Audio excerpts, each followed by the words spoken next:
Hello दोस्तों, स्वागत है आप सभी का हमारे आज के इस नए वीडियो में। आज हम आवर्त सारणी से कुछ प्रश्नों को करने वाले हैं। पहला क्वेश्चन आपके सामने है, तत्वों का सबसे पहले वर्गीकरण किसके द्वारा किया गया था, ये आपको बताना है। ऑप्शन आपके सामने है, तो इसका सही आंसर अगर आपको पता है तो ज़रूर हमें कमेंट में जवाब दीजिएगा। तो दोस्तों, इसका सही आंसर ऑप्शन डी रहेगा। डोबेनियर ने सबसे पहले तत्वों का वर्गीकरण किया था।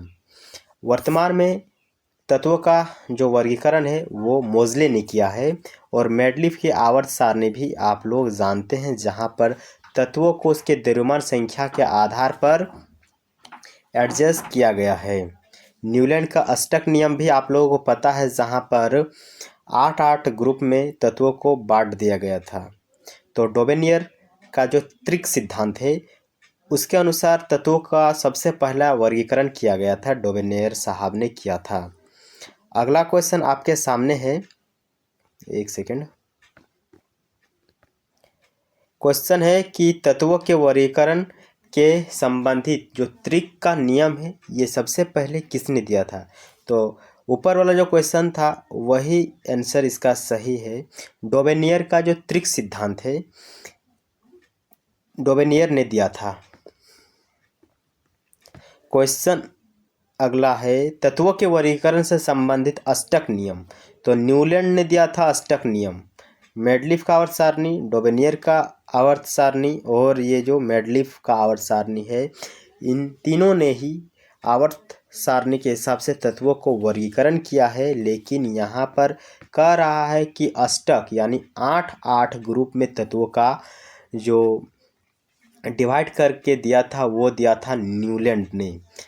अगला क्वेश्चन है, किस वैज्ञानिक ने सर्वप्रथम आवर्त सारणी का निर्माण किया। तो मोज़ले ने सर्वप्रथम आवर्त सारणी का निर्माण किया। इसका सही आंसर रहेगा नहीं। तो आवर्त सारणी का सबसे पहले निर्माण किया था मेंडलीफ ने। किसने? मेंडलीफ ने किया था।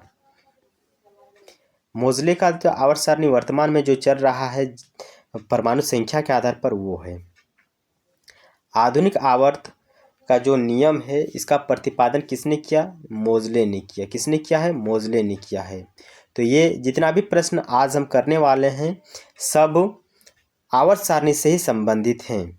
अगर आप ग्रुप डी का एग्ज़ाम देना चाहते हैं या फिर रेलवे के जितना भी एग्ज़ाम देना चाहते हैं, इसके लिए ये वीडियो काफ़ी यूज़फुल रहने वाला है।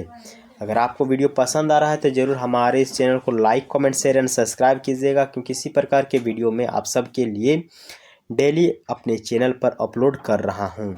चलिए अगला क्वेश्चन आपके सामने है, मेंडलीफ की आवर्त सारणी में तत्वों के वर्गीकरण का क्या आधार है, ये आपको बताना है। तो मेंडलीफ की आवर्त सारणी में परमाणु द्रव्यमान के आधार पर तत्वों को वर्गीकृत किया गया था, यानी बांटा गया था।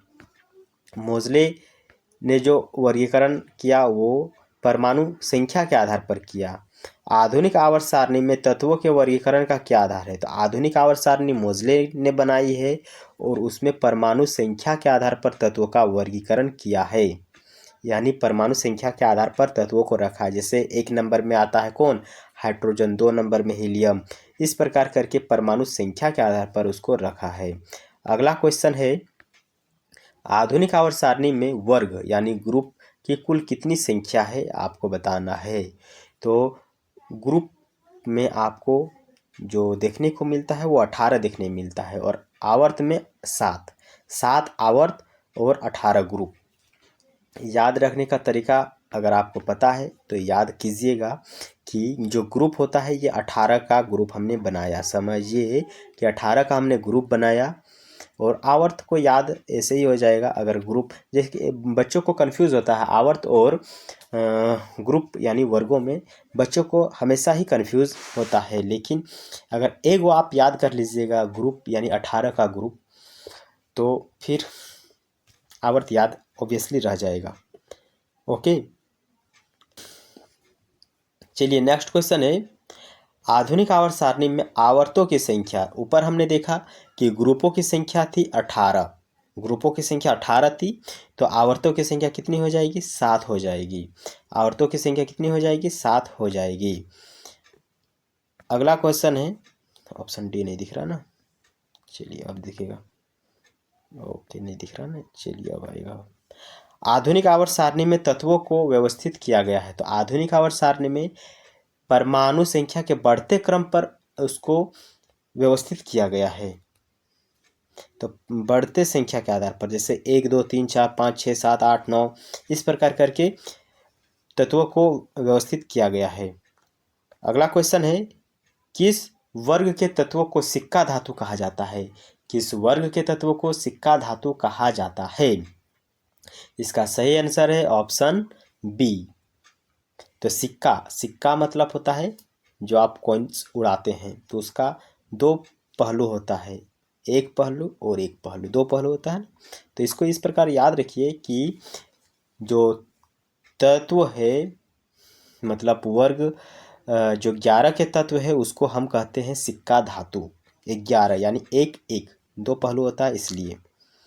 अगला क्वेश्चन है, शून्य समूह में रखे गए तत्व किस नाम से जाने जाते हैं? जो शून्य समूह में रखे गए तत्व होते हैं उसको किस नाम से जाना जाता है, आइए जानते हैं।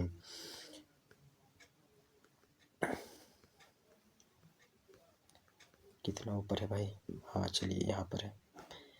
तो शून्य समूह में रखे गए तत्वों को हम किस नाम से जानते हैं? इसका सही आंसर होगा ऑप्शन डी, निष्क्रिय तत्व। शून्य समूह में रखे गए तत्वों को हम निष्क्रिय तत्व कहते हैं। ये तत्व किसी भी गैस के साथ अभिक्रिया नहीं करती है, इसलिए बल्ब में हम इन्हीं गैसों का यूज़ करते हैं, जैसे हीलियम हो गया, जेनन हो गया, ओके, आर्गन हो गया। यही सब जो तत्व है डाला जाता है ताकि जो बल्ब है उसका फिलामेंट है ये जंग ना लगे। सबसे भारी धातु कौन सा है आपको बताना है। तो सबसे भारी धातु ओस्मियम है। क्या है? ओस्मियम है। याद रखिए, ओस्मियम सबसे भारी धातु है। सबसे हल्का धातु अगर आपसे पूछ लिया जाए तो इसका सही आंसर क्या होगा, आप हमें ज़रूर बताइए। तो इसका सही आंसर ऑप्शन डी होगा, हीलियम। सबसे भारी ओस्मियम और सबसे हल्का हीलियम। तभी हम जो बलून होता है उसमें हीलियम गैस का यूज़ करते हैं ताकि वो ऊपर उठ सके। अगर वो भारी अगर वो भारी रहता तो फिर वो नीचे आता, लेकिन हल्का होने के कारण वो ऊपर जाता है। अगला क्वेश्चन है, निम्न में से कौन सा तत्व सर्वाधिक विद्युत ऋणात्मक है? तो सबसे ज़्यादा विद्युत ऋणात्मक तत्व कौन सा है? तो सबसे ज़्यादा विद्युत ऋणात्मक तत्व कौन सा है आपको बताना है। तो दोस्तों इसका सही आंसर है ऑप्शन बी, फ्लोरीन। एफ से इसको डिनोट करते हैं, एफ से फ्लोरीन होता है और इसका विद्युत ऋणात्मक सबसे ज़्यादा होता है। आवर्त सारणी में जो समूह एक के तत्व है एकमात्र धातु अधातु है, कौन सा है? यानी समूह एक में मौजूद एकमात्र अधातु कौन सा है? समूह एक में मौजूद एकमात्र अधातु कौन सा है आपको बताना है। तो इसका सही आंसर है ऑप्शन ए, समूह एक हम कहते हैं इसको, यानी हाइड्रोजन परिवार में जितना भी तत्व आता है उसको समूह एक के हम तत्व कहते हैं और इसमें जो हाइड्रोजन है ये एकमात्र अधातु है। अगला क्वेश्चन है, आवर्त सारणी में अधातुओं को किस ओर स्थान दिया गया है? तो अधातुओं को बाएं और दाएं और बीच में या कोई भी नहीं। आंसर अगर आपको पता है तो ज़रूर हमें कमेंट में जवाब दीजिए। तो हमारा सही आंसर रहेगा, आवर्त सारणी में जो अधातु तत्व है उसको दाहिने ओर स्थान दिया गया है। अधातुओं को दाहिने ओर स्थान दिया गया है, यानी इधर। इधर का मतलब हो गया जो हमारा आवर्त सारणी है कुछ इस प्रकार आपको नज़र आता है, तो इस साइड में आपको देखने को मिलता है, इसको स्थान दिया गया है इधर। ओके, चलिए दाहिने ओर। वे तत्व जो इलेक्ट्रॉन को ग्रहण करते हैं और ऋणात्मक आयन बनाते हैं क्या कहलाते हैं? वे तत्व जो इलेक्ट्रॉन को ग्रहण करते हैं और ऋणायन या ऋणात्मक आयन बनाते हैं उसको हम क्या कहते हैं आपको बताना है। तो उसको हम अधातु कहते हैं। क्या कहते हैं? उसको अधातु कहते हैं। चलिए नेक्स्ट क्वेश्चन अगर आपको पता है तो ज़रूर जवाब देने का कष्ट कीजिएगा। क्वेश्चन है, किस वर्ग के तत्वों का गलनांक उच्चतम होता है? तो किस तत्व के गलनांक सबसे अधिक होता है आपको बताना है। तो इसका सही आंसर रहेगा ऑप्शन सी। चलिए नेक्स्ट क्वेश्चन है, आवर्त में बाएं से अगर हम दाएं जाएं तो इलेक्ट्रॉन में क्या परिवर्तन होगा? अगर हम दाहिने से, दाहिने मतलब इधर से अगर हम इधर जाएंगे तो क्या परिवर्तन देखने को मिलता है? तो इसका सही आंसर रहेगा ऑप्शन ए, बढ़ता है। क्या बढ़ता है? इलेक्ट्रॉन्स क्या होता है? बढ़ता है। अगर हम दाहिने से बाएं ओर जाएंगे तो, बाएं से दाएं जाएंगे तो ओके। अगला क्वेश्चन है, एक सेकंड, क्वेश्चन है किस वर्ग के तत्वों में इलेक्ट्रॉनिक बंधुत्व उच्च होता है? इसका सही आंसर होगा ऑप्शन सी। अगला क्वेश्चन है, आवर्त सारणी को कितने ब्लॉक में बांटा गया है? आवर्त सारणी को कितने ब्लॉक में बांटा गया है? ऑप्शन डी, 4 ब्लॉक में बांटा गया है। आइए समझते हैं इसको। देखिए सबसे पहले अगर हम आवर्त सारणी को इस प्रकार बनाएंगे तो आपको पता चल जाएगा कि ये हमारा इस प्रकार कुछ आवर्त सारणी देखने को मिलता है। अगर इसको हम कलर करके अगर हम आपको बताएंगे तो एक ये हो गया, एक ये हो गया और एक ये हो गया, 3 हो गया और एक नीचे वाला हो गया। तो आवर्त सारणी को टोटल 4 भागों में बांटा गया है। आवर्त सारणी को टोटल 4 ब्लॉकों में बांटा गया है। 4 ब्लॉक के नाम आपको नीचे नज़र आ रहा होगा, इसको ध्यान से देखिए। किस ब्लॉक के तत्व साधारणतः रंगीन यौगिक का निर्माण करते हैं? S block, P block, D block या एफ ब्लॉक? तो इसका सही आंसर होगा ऑप्शन ए, एस ब्लॉक के जो तत्व हैं ये साधारणतः रंगीन यौगिक का निर्माण करते हैं। यही 4 ब्लॉक में आवर्त सारणी को बांटा गया है। हम बात कर रहे हैं आधुनिक आवर्त सारणी की, ओके। अगला क्वेश्चन आपके सामने है, जब कोई उदासीन परमाणु एक इलेक्ट्रॉन, जब कोई उदासीन तत्व, कहाँ पर हम थे? जब कोई उदासीन परमाणु एक इलेक्ट्रॉन, कहाँ पर थे? एक इलेक्ट्रॉन, एक सेकेंड, हाँ इसको थोड़ा हम जूम कर लेते हैं, ठीक है। इतना इलेक्ट्रॉन ग्रहण करता है तो उसके फलस्वरूप उत्पन्न ऊर्जा क्या कहलाता है? इसको हम बहुत ही ज़्यादा जूम कर लिए हैं, इतना रहना चाहिए। क्या कहलाता है आपको बताना है। इसका सही आंसर क्या रहेगा? इसका सही आंसर अगर आप हमें कमेंट में बता पाएंगे तो फिर बहुत ही बढ़िया रहेगा। तो इसका जो कि सही आंसर रहेगा ऑप्शन ए रहेगा, इलेक्ट्रॉन बंधुत्व ऊर्जा कहलाता है। इलेक्ट्रॉन बंधुत्व ऊर्जा कहलाता है या इलेक्ट्रॉन बंधुत्व उत्पन्न होता है, ओके। अगला क्वेश्चन है, किस वर्ग के तत्वों को मुद्रा धातु कहा जाता है? हमने देखा सिक्का धातु, वर्ग 11 के तत्वों को हम लोग कहते हैं सिक्का धातु। तो 25 नंबर क्वेश्चन का आंसर क्या होगा? अगर आप बता पाएंगे तो फिर बहुत बढ़िया रहेगा। ऑप्शन सी इसका सही आंसर रहेगा, option B, okay, option B. चलिए नेक्स्ट क्वेश्चन आपके सामने है, मेंडलीफ का संबंध किस देश से है? तो मेंडलीफ जो वैज्ञानिक था वो किस देश से संबंधित था? तो जो मेंडलीफ था वो कहाँ से था आपको बताना है। तो मेंडलीफ जो रूस से था। मेंडलीफ कहाँ से था? मेंडलीफ रूस से था, रूस का वैज्ञानिक था। अगला क्वेश्चन है आपके सामने, आधुनिक आवर्त सारणी के किस समूह में केवल 7 तत्व है? आधुनिक आवर्त सारणी के किस समूह में केवल 7 तत्व है? तो समूह की संख्या हमने देखा, आवर्त कितने हैं? आवर्त 7 है और समूह यानी ग्रुप, वर्ग कितने हैं? ग्रुप 18 है, ओके। तो 27 नंबर क्वेश्चन का आंसर क्या होगा? ऑप्शन ए होगा, केवल 7 तत्व आपको समूह 1 में देखने को मिलता है। अगला क्वेश्चन है, किस वर्ग के तत्वों को अयस्क बनाने वाले तत्व कहा जाता है? किस वर्ग के तत्वों को अयस्क बनाने वाले तत्व कहते हैं? इसका सही आंसर रहेगा ऑप्शन बी।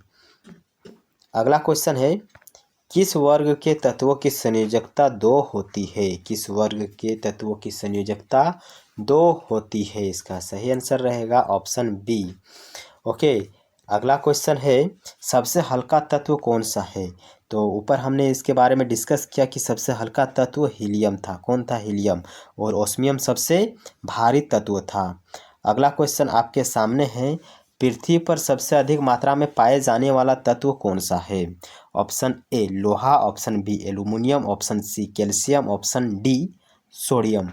तो हमारे पृथ्वी में सबसे ज़्यादा अगर कोई तत्व मिलता है तो वो है एल्यूमिनियम। क्या? एल्यूमिनियम। एल्यूमिनियम हमारे पृथ्वी पर सबसे ज़्यादा मौजूद है। अगला क्वेश्चन है, पृथ्वी पर सबसे अधिक मात्रा में पाए जाने वाला तत्व कौन सा है? ये ऊपर जो हमने किया ये था धातु। तो हमारे पृथ्वी पर सबसे अधिक मात्रा में धातु जो मिलता है वो है एल्यूमिनियम। लेकिन अगर तत्व की बात करें तो हमारे पृथ्वी में सबसे ज़्यादा जो तत्व मौजूद है या फिर जो तत्व मिलता है वो है ऑक्सीजन। जहाँ कहीं भी जाइए हवा लेकर आइए। ओके, अगला क्वेश्चन है, प्रत्येक आवर्त का अंतिम सदस्य क्या होता है? प्रत्येक आवर्त का अंतिम सदस्य क्या होता है? तो वो होता है एक निष्क्रिय धातु। क्या होता है? एक निष्क्रिय धातु या गैस होता है। इसको समझने के लिए आपको आवर्त सारणी के बारे में अच्छा खासा ज्ञान होना चाहिए। तो इस प्रकार हमारा आवर्त सारणी होता है और आवर्तों की संख्या टोटल 7 है। इस प्रकार की जो लाइन है 7 है। तो देखिए, प्रत्येक आवर्त, मान लीजिए कि हम इसी आवर्त का बात कर रहे हैं, इसका जो अंतिम तत्व होता है ये जो निष्क्रिय समूह है वहाँ से संबंधित है।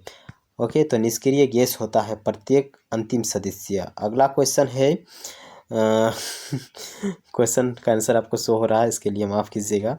मैं चाहता हूँ कि आप इन दोनों क्वेश्चनों का आंसर कमेंट बॉक्स में दें।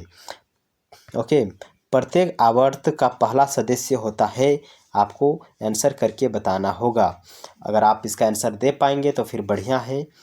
और नेक्स्ट क्वेश्चन SW के तौर पर हम दोनों को रख रहे हैं, आवर्त सारणी के दूसरे एवं तीसरे आवर्त में कितने तत्व होते हैं?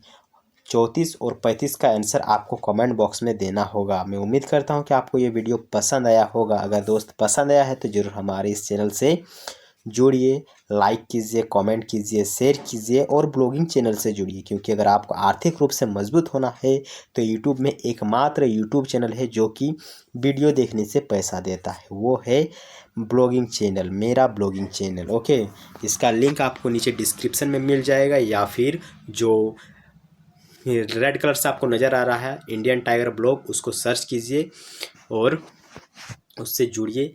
मंथली इनकम आप सबके साथ में शेयर करने वाला हूँ। चलिए, मुलाकात होगी एक अनदर वीडियो के साथ। अब चलते हैं और देखते हैं कि कल मैं आपको क्या पढ़ाने वाला हूँ। कल का भी टॉपिक जान लीजिए कि कल हम आवर्त सारणी से ही पढ़ने वाले हैं, लेकिन कल हम 36 से स्टार्ट करेंगे। 36 से स्टार्ट करेंगे। ओके, ठीक है, मिलेंगे एक अनदर वीडियो में। तब तक के लिए अपना ख्याल रखिए, पढ़ते रहिए।